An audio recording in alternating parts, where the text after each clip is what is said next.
In a relationship, when is honesty not the best policy? How do you balance what you want versus what you need? And is there something you need to say to your spouse, but can't find the right way to say it? If so, then you're in the right place. This is the Lunch with Sandy podcast. With nearly 20 years of marriage under their belts, Terrence and Sandy Jackson discuss a range of topics, provide valuable insights on relationships, and talk about the conversations married couples need to have. So what does lunch have to do with all of this? Well, it's a metaphor for how these conversations originally started. Speaking of conversations, let's get one going. Here's your hosts, Terrence and Sandy. Welcome to another episode of the Lunch with Sandy podcast, where we delve into various topics and offer insights from the perspective of a married couple. I'm Terrence. And I'm Sandy. And today we're going to discuss some characteristics that men look for when choosing a partner. But before we get into that, please remember to follow the Lunch with Sandy podcast on your favorite podcasting app. You can also follow us on all social media at Lunch with Sandy. Speaking of Sandy, let's see how she's doing sitting over there wrapped up like a old lady who is freezing to death. I am. It's chilly today. I was actually outside. It wasn't that bad. The sun started coming out. I thought it was going to be all cloudy today. I don't know how it is right now, but earlier the sun was out and it was nice. There was a bunch of people out there walking. I did not see the sunshine today, unfortunately. I went for a run. It was cloudy. And then... Old lady. A couple of weeks ago, we had a conversation and we were talking about characteristics that some women look for when they're looking for a partner. And today, we're going to flip the script and we're going to talk about some of the characteristics that men look for. But before I get into that, I just want to make sure that I let everyone understand that. Well, not let everyone understand. I want to make the statement that I do understand that everyone is different. So I can't categorize all men into one grouping when we talk about characteristics that they look for. Did you take a poll with some of these things, or I didn't have to take a poll? You are a man. You felt like you were. I'm more than man enough to answer this question for all the men in the world. I don't. Yes, we're not going to allow you to respond to that. I'm saying, yeah, I'm not. So I don't know how I can offer.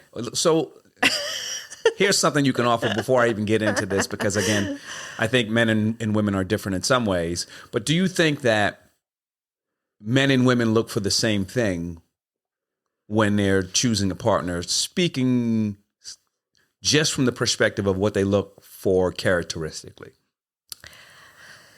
I don't know. I think to some degree, probably, right? I feel like there are some that are going to be overlapping for sure. I think that when we had this conversation a couple of weeks ago, I talked about the pieces and what the pieces are made up. I think that when we talk about what men are looking for from the perspective of characteristics, I think just as with women, there's a foundational aspect of what it is that they're looking for. Well, and obviously I'm going to have all the characteristics, but yeah, there is. Yeah, well, we'll see about that. We'll see about that. And again, everyone is different, and I'll try to touch on a number of different aspects. But I think when we talk about the foundational portion of what men look for when choosing a partner, and again, this is not all men, but the ones who are like me. There you go. That's the majority, right? Nope, it's not. I think when we talk about that foundational aspect of what men are looking for, I think it's made up of certain pieces. And I think one of the biggest pieces is when men start looking for characteristics in a woman, or one of the things that attracts men to particular women is ambition, right? And when I say ambition, I'm talking about the fact that we want someone who has a particular, we're looking for someone who has some drive. Yeah. When you start talking about building anything, you don't want to have to drag someone along with you. Right. So you don't mean like ambition specifically where they're trying to work like 12-hour days. I mean, That type of I don't think that that's ambition. I think that, the number of hours you work doesn't really correlate to ambition. We look for what I look for someone who has strong work ethic, but at the same time, I want someone who's going to have goals. They're going to be driven to achieve those goals. Mm-hmm. And when I talk about ambition, that's what I'm talking about. You got to have, you have to have a purpose, and your purpose has to be more than I'm just going to sit around and watch you do stuff. Yeah. Well, I obviously know that you don't like it when people give up. It's not so much that I mean, like, to me, it's the opposite of ambition. Like, right, if you're always giving up on things, like, you're not even trying your best, even. So that's lack of motivation or lack of discipline. Okay. You can be very ambitious and not achieve anything. True. So when you talk about ambition, there's a piece that goes, there's pieces that go along with it. But what I don't like is, it's not that I don't like it. My expectation or my goal is for people to realize their potential. Uh-huh. And you don't realize your potential staying in that comfortable space. Right. And I'm going to use a story, and the story is about you. When we ran that half marathon in Pennsylvania, yep, you weren't being very ambitious. And let me explain to you what I mean. You were on pace to shatter your personal record. Uh-huh. And I didn't say anything for most of the race. Uh-huh. And when we got to a point where I did say something, you got real comfortable. Now, I know what you're going to say. What am I going to say? You're going to say my compartment syndrome started to kick in. But here's my response to all of that stuff. Yes. Pain is temporary. But my response to all that is this, and I say this all the time: the body does what the mind tells it. Uh-huh. So mentally, if you start telling yourself, nah, I ain't got this, then you don't have it. Uh-huh. So that's not.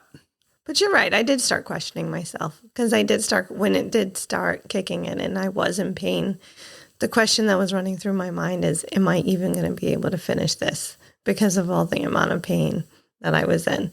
So no, you're right to some degree. Of course I am.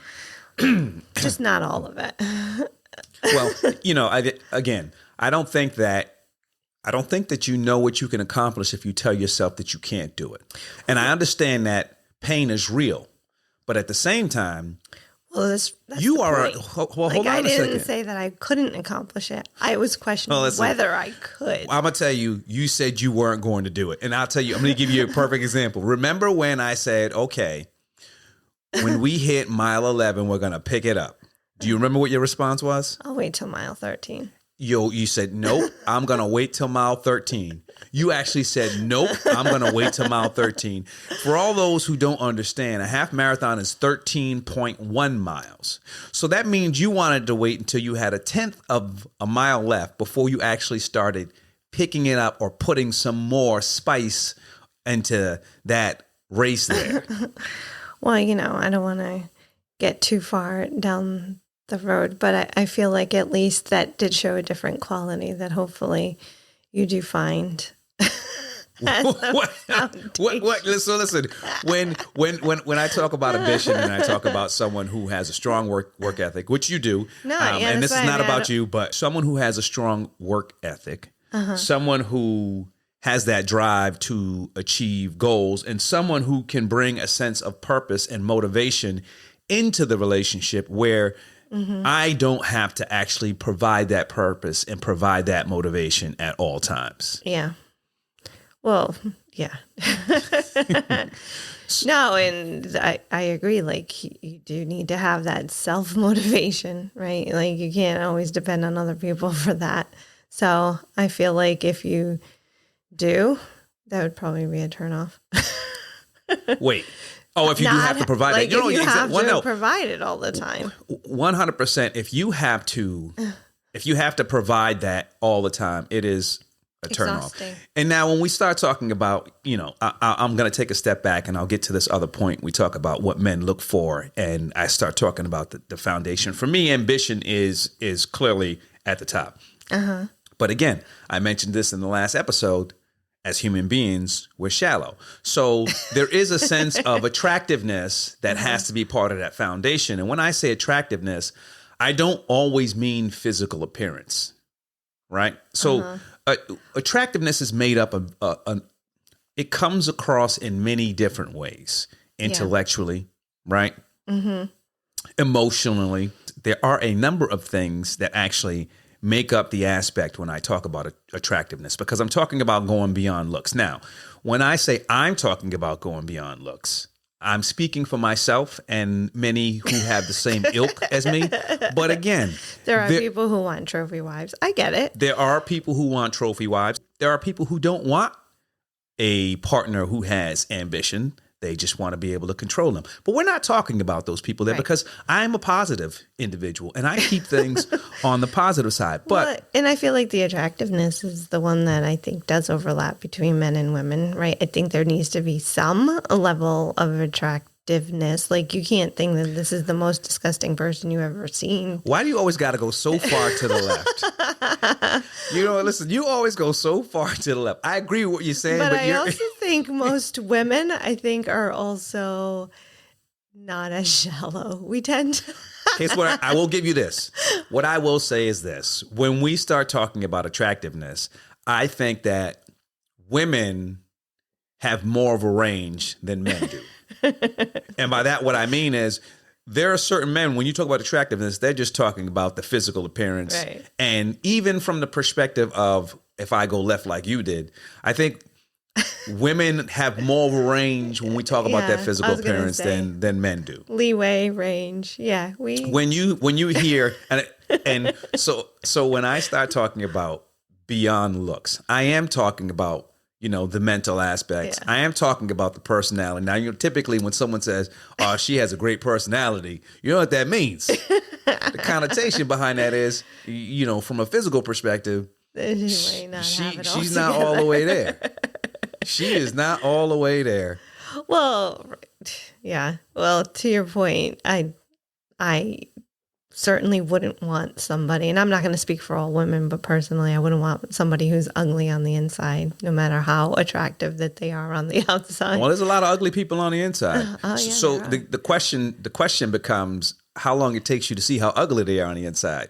Well, because it's like that whole, I can't remember what it's called, that whole chart diagram type situation where attractiveness and craziness, I think it's also the same, attractiveness and ugliness on the inside.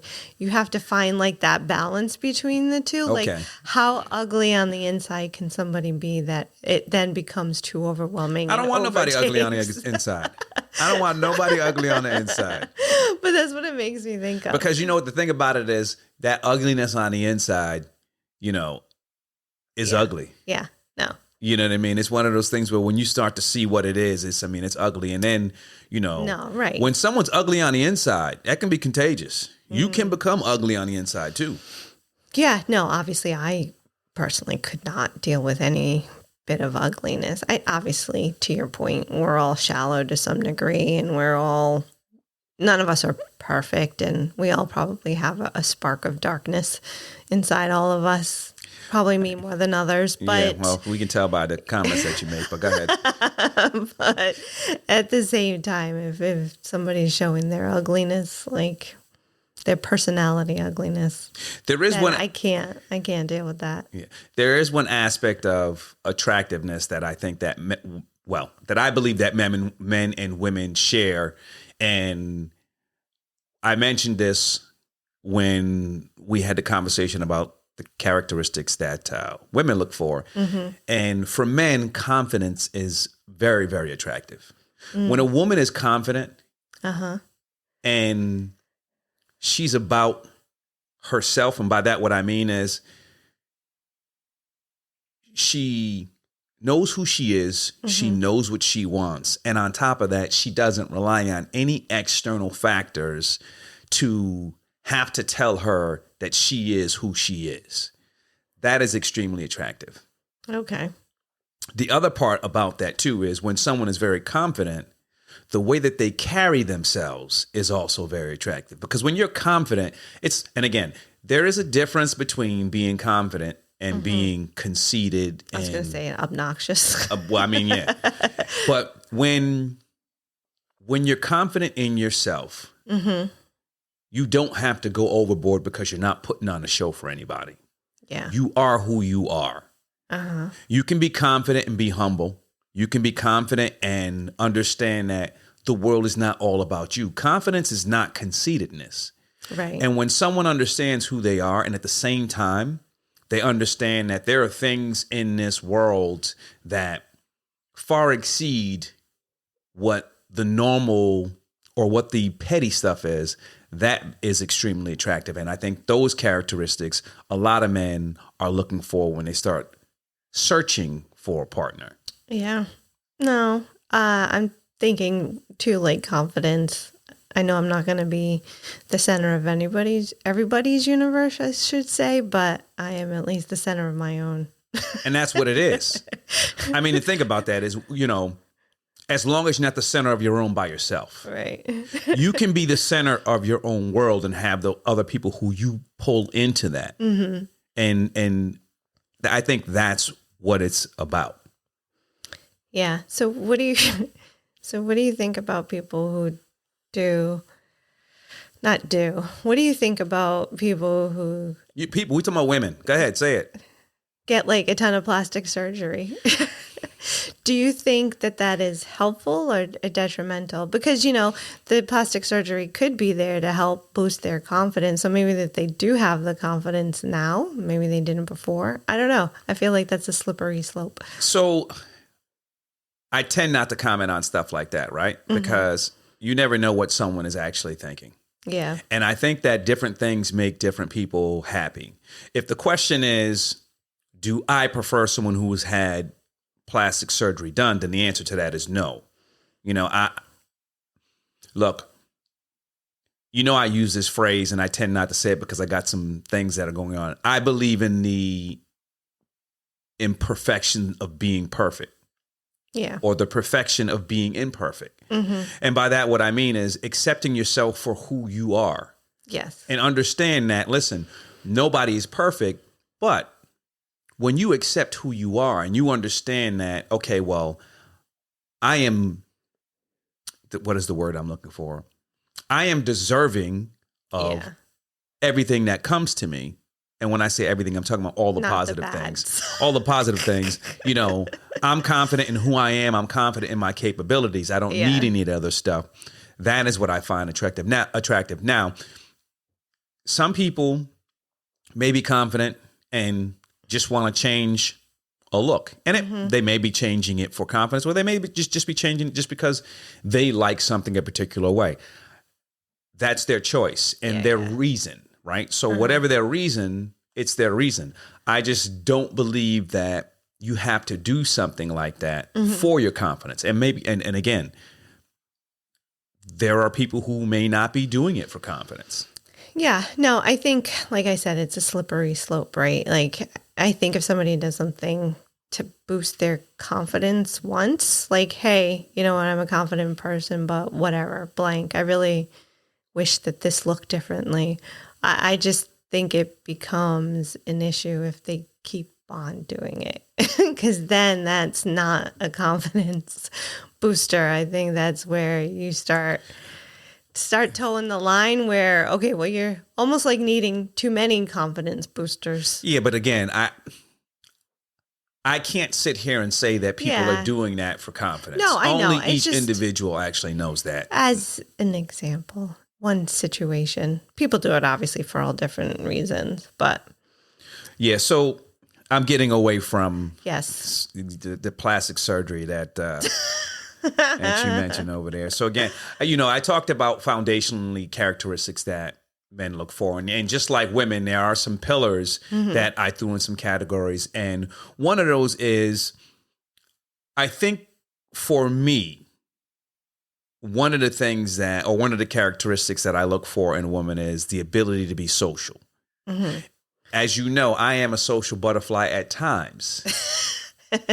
Yes. And when I say be social, what I mean is you got to have the skills and the ability to be able to communicate people who you may come in contact with your partner. You're just not socially awkward. Well, this is not about being socially. Again, listen. I feel like this, I don't know why you go down these. You go down these tunnels where I got to keep pulling you back. Well, to me, I think there is different perspectives or even different levels. There's a spectrum when you start talking about being social. Like, I feel like I'm in a weird situation because I am social but not social at the same time. Well, let me talk about the social, the spectrums of sociability when I'm talking about trying to find in a partner. Again, one, I mentioned about the communication and being able to have the skills and the ability to have a conversation with those individuals who you may come in contact while you're around that person, right? I'm talking about the skills that are essential for building and maintaining a relationship. Okay. Right. And so that's that's one aspect of the spectrum. Another aspect of the spectrum is adaptability. So situations change. Right. And you may enter into a social situation, and it might be one way. Yeah. And then it may go left or right. Yeah. And if you can't adapt and you can't adjust your communication style or you can't adjust the way you interact, then we're going to be at a crossroad. Right. I think adaptability is a big aspect of that social spectrum because now we're talking about being able to take your behavior and your attitude and all other stuff and shape it to the context of the stuff that's actually happening around you. Right. It's not changing you necessarily, but you might not behave the same way, in a social family get together versus a formal gala. Yeah. Why are you laughing so much? I don't know. I'm picturing some of the crossover. So it's in my mind and it's making me laugh. Yeah, we're going to have to find a device to put on your head so we can see the images that you see when you talk because you sure do a whole lot of laughing when you start talking about some of these things. Now let's talk about one additional aspect of that social spectrum, and that's disposition. You got to have a pleasing disposition. And let me explain what I mean by that. You can't be walking around all angry at the world at all times. You have to be able to put yourself in a situation where people find you approachable. I could stop laughing. Not because I have a picture in my head, but it just reminds me of the conversations that when I tell people that I'm not always like very social, but then everybody's like, but you talk to everybody. And you do talk to everybody. No, everybody talks to me. Like people just approach me all the time and start having conversations. And you just pick right up and just kick it with them. I do. Yeah, absolutely. Which is not a bad thing. So I did laugh when you just said that because I guess I'm very approachable. Yeah. You are very approachable. That's a funny story. It was a funny story. So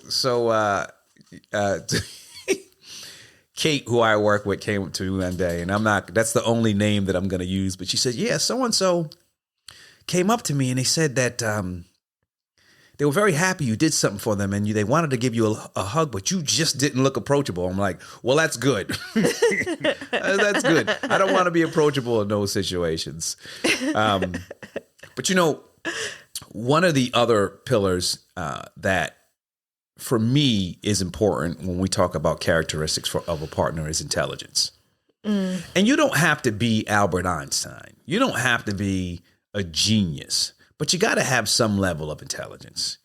If I can't have an intelligent conversation with you, then it ain't going to work. Yeah. If all we can talk about is a TV show or what you saw on social media, then it's just not going to work. You got to be able to contribute to stimulating conversations in the relationship for it to work for me. So you mean somebody who you can have a podcast with? As long as they're contributing to stimulating conversation. But how do you define like creativity and intelligence? Like obviously, sometimes those Well, are... creativity is not one that I put on there. I know. I said intelligent. The way I define intelligence, again, you have to be able to contribute to an actual stimulating conversation. That means you got to be able to formulate an opinion on something, and it has to be more than the usual social media or, drama stuff that's actually happening in the world. You got to be able to you have to be able to contribute to the problem solving aspect of a relationship or a partnership. And when I talk about intelligence, one aspect too that is a big portion of that pillar that I can't forget about is, when we talked about what women look for, I think one of the points that we talked about, or one of the characteristics we mentioned, was emotional availability. From the side of men, or at least for me, emotional stability is huge. I need someone who's balanced. I need someone who emotionally, you can have emotions, but you can maintain a decorum and not be here one day and then all the way down here the next day. For no reason. Yes. And particularly under duress, I need someone who is going to be calm.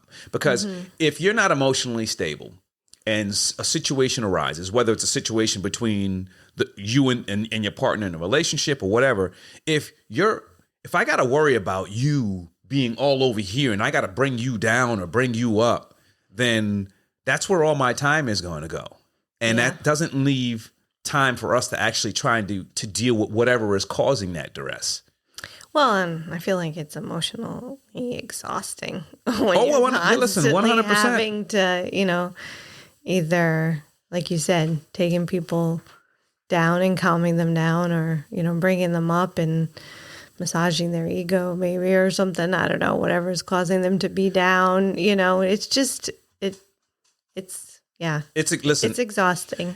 When someone is extremely on the negative side when something happens, it is exhausting trying to deal with someone who has those feelings. Mm-hmm.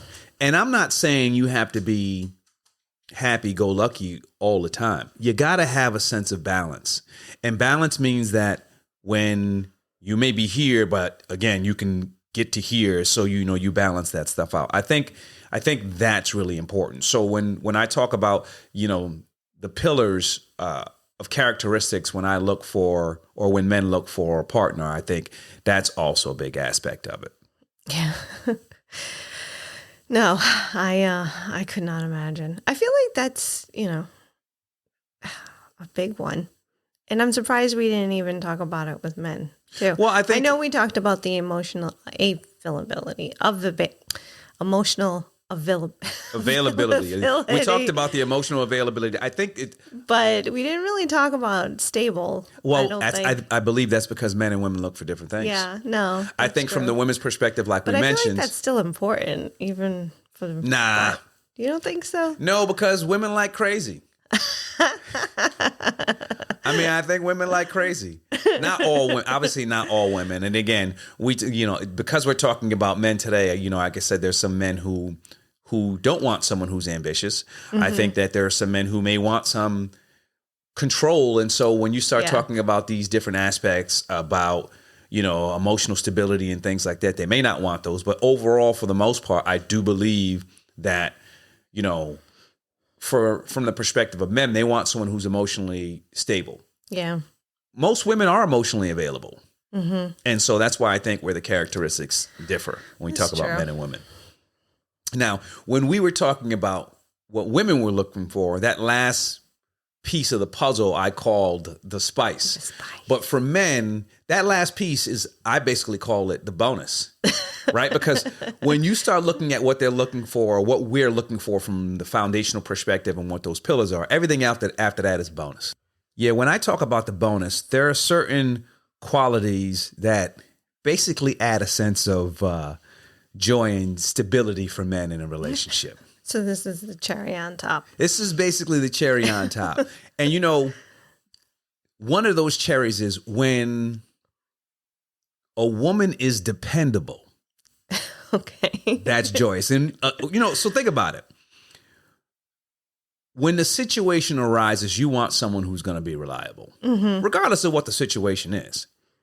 You want someone who's going to be reliable.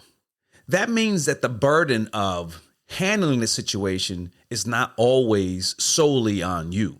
Okay. You know what I mean? So not just somebody that has your back, but somebody that... Well, listen, when you start talking about someone being dependable, that means they are reliable in those situations. That means they are supportive. But more importantly, that also means that they're consistent.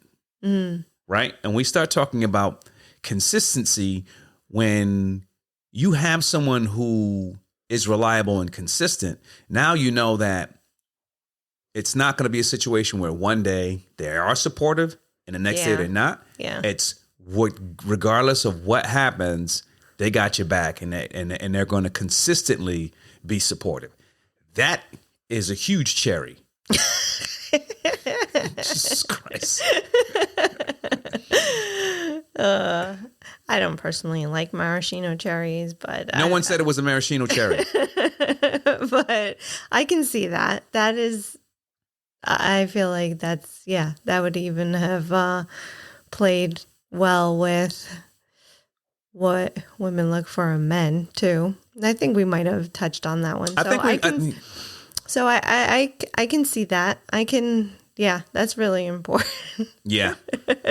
Let me get to this. And let me get to this last this last bonus, because we got to get over your case of the giggles. So in addition to someone having that characteristic of being dependable, I put this in the bonus section, but for me, this is very, very important. You got to be mature. Okay. You got to have a level of maturity. And when I talk about maturity, just like I talked about when we were talking about characteristics that women look for, I'm talking about emotional maturity and I'm talking about mental maturity. Okay. We got to be at least able to communicate emotionally and mentally at a level that is at the level of adults. Okay. Most of the time, at least, because I know I can be immature. You mean like, never mind. I'm not going to get into it. Yes, most of the time. Most of the time. Someone who is able to emotionally be stable enough to keep the lines of communications open when something goes wrong, right? Because I talked about that whole emotional stability piece, but being mature means that you can maintain that when a situation arises, right. When that duress happens and you need to maintain that. And you have to be able to make responsible decisions. Yeah. And by that, what I mean is, you know, when you're in a relationship, you're in a partnership. And in some cases, you're going to make decisions as, you know, a partnership. But in other cases, you're going to have to make a decision on your own. That's just the way things go. You mean because you're not attached at the hip? It's not that you're not attached at the hip, but you might be out. I mean, like, you know, you're not together every second of the day. So you have to be able to make decisions. Yeah, and so if we're not together and you go out and you spend $100,000 on a spoon, then that's it.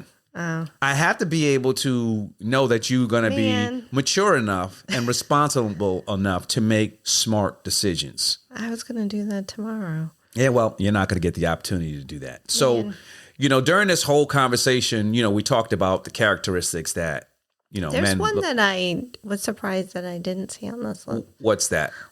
Nurturing. No, nurturing wouldn't be on there. And I'll tell you why. Mothers are nurturing. Think about that for a second.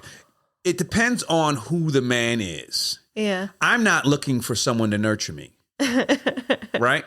Yeah. But If no, I you're- didn't mean it necessarily in the sense of like to the person, but you know, sometimes when you're trying to find somebody, you're also looking for who you can raise a family with and things of that nature. That's true. Yeah. But again, it depends on what your goal is. True. Right? So when you're first looking for a partner, again, I think that would have been more worked in if we were talking about, the last episode where we were talking about that potential. Yeah. Okay. Right? So characteristically, I get when I'm looking for a partner, I don't know if nurturing is one of those things because I got to get to know someone first and see if that's a characteristic that they may have.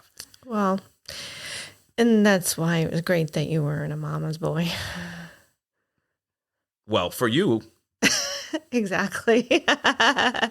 Anyway, just like with women, understanding what men want is about finding equilibrium. And again, everyone's perspective is different, and not all men are going to be looking for the same thing. But I do think that there are some characteristics that, on a whole, men look for that are similar to some of the things that women look for. But at the same time, I do think there are some differences between the ideas of what a man looks for when he's looking for a partner and what a woman looks for. Now let's get into my weekly reflection.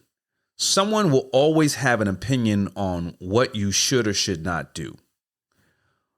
But only you can control whatever decision it is that you're going to make. Just be sure that the decision you make is one that you can actually live with in the long run. Thank you for joining us on the Lunch with Sandy podcast. Be sure to follow and leave feedback. Till next time, stay well. That's it for this week's episode of the Lunch with Sandy podcast. Thanks for listening. We'd love to hear your feedback and comments on Instagram, TikTok, and Twitter at Lunch with Sandy. And be sure to follow us on your favorite podcast app. If you enjoyed the show, don't forget to rate and review us. Thanks again for listening to the Lunch with Sandy podcast.